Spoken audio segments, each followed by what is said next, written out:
Assalamualaikum warahmatullahi wabarakatuh. Apa kabar anak-anak sekalian? Semoga kalian selalu sehat dan tetap semangat. Hari ini, hari Jumat, tanggal 28 Agustus 2020, kita akan belajar tematik.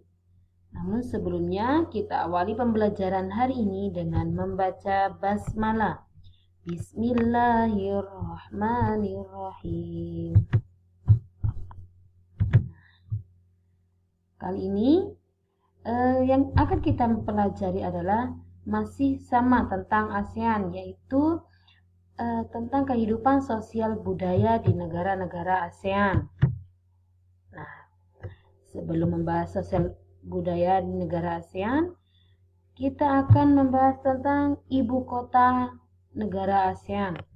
Nah, Indonesia, ibu kotanya adalah Jakarta, Malaysia adalah Kuala Lumpur, Singapura adalah Singapura, Thailand Bangkok, Filipina ibu kotanya adalah Manila, Brunei Darussalam ibu kotanya adalah Bandar Seri Begawan, Vietnam ibu kotanya adalah Vientiane, Myanmar ibu kotanya Naypyidaw, Kamboja Phnom Penh. Nah, Ustazah mohon maaf jika ada salah pengucapan.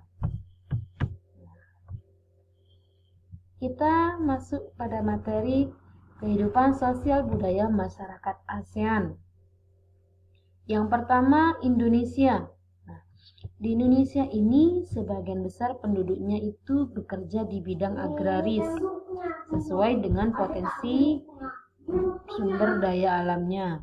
Nah, suku bangsa di Indonesia itu ada Jawa, Sunda, Batak, Nias, Dayak, dan Asmat. Sebagian besar bangsa Indonesia itu keturunan bangsa Mongoloid. Agama yang dianut penduduk Indonesia adalah Islam, mayoritas di Islam. Ada Kristen, Katolik, Hindu, Buddha, dan Konghucu. Nah, sosial budaya di Indonesia itu dipengaruhi oleh 3 faktor. Yang pertama, faktor agama, keberagaman agama. Yang kedua, interaksi bermasyarakat. Yang ketiga adalah kerakyatan, beragam rakyatnya. Berikutnya, Malaysia. Negara Malaysia itu penduduknya terdiri dari bangsa Semang dan bangsa Sakai yang terdapat di Malaysia Barat. Bangsa Bajau, Brunei, Murut, dan Dayak terdapat di Malaysia Timur. Sebagian besar penduduk Malaysia beragama Islam. Selebihnya beragama Buddha, Taoisme atau Kristen. Tionghoa dan Islam sangat mempengaruhi musik tradisional Malaysia, terutama pada gendang atau drum, tetapi juga melibatkan alat tabuh lainnya yang bercangkang seperti rebab, alat yang berdawai atau sejenisnya seperti biola, serunai. Di Malaysia terdapat patung yang terkenal, yaitu patung Dewa Murugan di Batu Kafes, Selangor, Malaysia. Patung ini merupakan patung tertinggi kedua di dunia yang memiliki ukuran sekitar 42,7 meter. Negara berikutnya adalah negara Myanmar. Penduduk asli Myanmar adalah suku Mongoloid. Myanmar merupakan negara pertama di Asia Tenggara yang menjadi tempat penyebaran agama Buddha. Oleh karena itu, 89% masyarakatnya itu menganut agama Buddha. Nah, di sana kita akan banyak menjumpai pagoda. Salah satunya adalah yang terkenal yaitu pagoda Sri Dagon di Yangon. Nah, kebudayaan Myanmar ini dipengaruhi oleh agama Buddha. Penduduknya terkenal dengan ramah. Masyarakat Myanmar memiliki pakaian tradisional yang sering disebut dengan longgi, itu di Myanmar. Negara berikutnya adalah Thailand.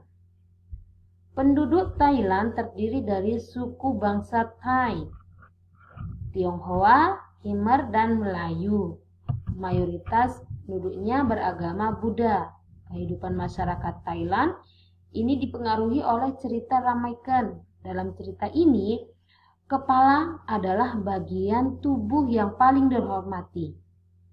Maka di sana itu tidak ada orang yang berani menyentuh kepala orang lain. Nah, budaya Thailand menggabungkan kepercayaan budaya dan karakteristik asli daerah yang dikenal dengan hari modern Thailand. Ditambah lagi banyak pengaruh dari India kuno, Cina, Kamboja, bersama dengan budaya prasejarah Asia Tenggara lainnya. Berikutnya, Brunei Darussalam. Sebagian besar itu penduduknya keturunan Melayu dan Tionghoa serta suku Dayak dan Kalimantan. Agama Islam diresmikan sebagai agama nasional, agama masyarakat Brunei. Nah, di Brunei ini terdapat desa terapung terbesar di dunia, yaitu Kampung Anyer. Kebudayaan Brunei seakan-akan sama dengan kebudayaan Melayu, tetapi lebih konservatif dibanding Indonesia dan Malaysia. Dan di Brunei, penjualan dan penggunaan alkohol diharamkan, dan juga ada pembatasan penggunaan bagi non-muslim. Bagi pendatang, bagi yang datang ke daerah Brunei itu ada pembatasan. Nah, pada tahun 1999, Brunei mengeluarkan fatwa pengharaman rokok, dan 2011 ada penutupan pub dan klub malam itu di Brunei Darussalam. Berikutnya, Vietnam. Nah, penduduk Vietnam ini terdiri atas suku Kampuchea atau Khmer, Champa, Muong, Neo, Thai, dan Cina. Bahasa resmi yang digunakan adalah bahasa Vietnam. Penduduknya menganut agama Buddha, Konghucu, Tao, Nasrani, dan Islam. Sebagian besar bermata pencaharian sebagai petani dan hidup di pedesaan.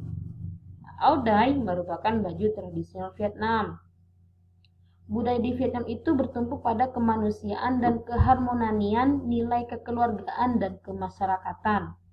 Lambang budaya yang dijunjung tinggi di Vietnam adalah haiwan mitos, seperti Bapak bangsa Vietnam yang digambarkan dengan naga keramat, Ibu bangsa Vietnam yang digambarkan dengan burung lak keramat. Saya mohon maaf jika ada salah penyebutan atau pengucapan. Nah, Singapura. Berikutnya adalah negara Singapura. Di negara ini itu memiliki lambang negara yang terkenal, yaitu patung Merlion, yaitu berupa patung berkepala singa dan berbadan ikan. Penduduknya terdiri dari etnis Tionghoa, Melayu, India, dan Pakistan. Mayoritas menganut agama Buddha. Sebagian besar penduduknya itu bekerja di sektor industri.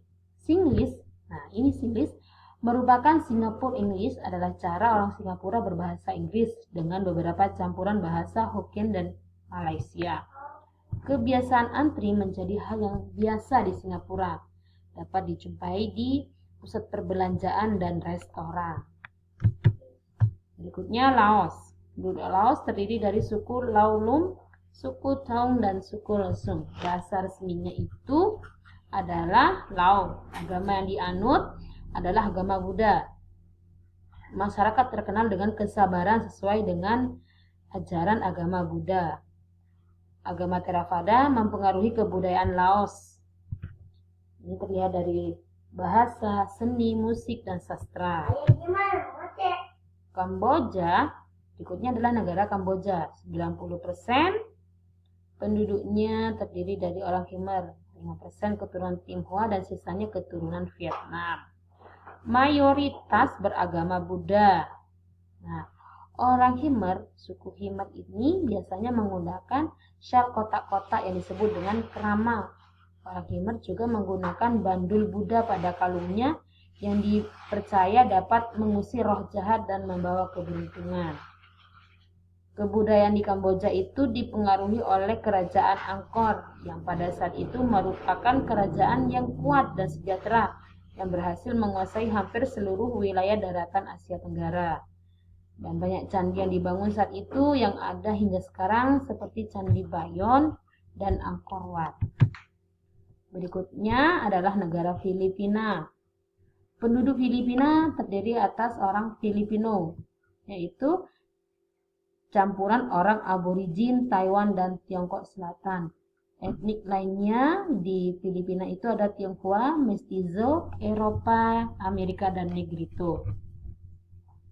Budaya di Filipina merupakan hasil perpaduan antara budaya Barat dan budaya Timur. Tagalog menjadi bahasa utama di Filipina dan masyarakatnya itu menganut agama Katolik. Filipina memiliki keberagaman warisan budaya, seni, tradisi, dan bahasa yang diucapkan. Negara ini memiliki banyak museum yang mengambil account untuk evolusi sejarah dan budaya yang luas dengan gereja-gereja museum dan galeri yang ada di seluruh kepulauan di Filipina dan di kota-kota kunci atau kota-kota inti di Filipina.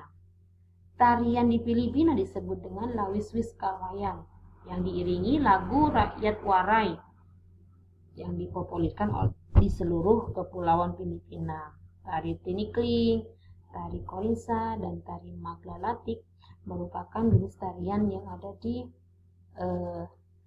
Filipina.